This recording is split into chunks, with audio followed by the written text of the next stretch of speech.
伫咧中华参尾是国内主要的花卉产地，前一阵啊雨水少，加上疫情影响，真侪活动拢取消。当地业者表示讲，毋但花产量有减少，销量嘛才加剩一半尔。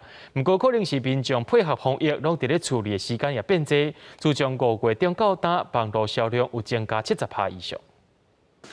店外无用整理食物，这拢是人客预定的盆栽。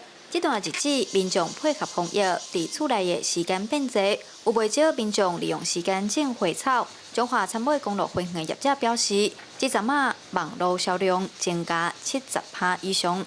因为疫情的关系，所以咱现场门市大家无通来咱遮佚佗，所以网络的订单一定是增加的。然后嘛，足侪人想要以厝楼加减布置自己的住家，所以说会买足侪绿色植物。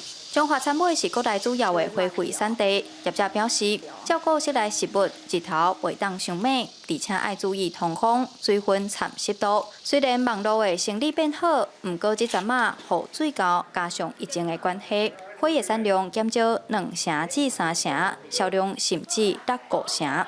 足侪活动拢无办的嘛，大型、小型的活动拢无办，包括咱个婚丧喜庆。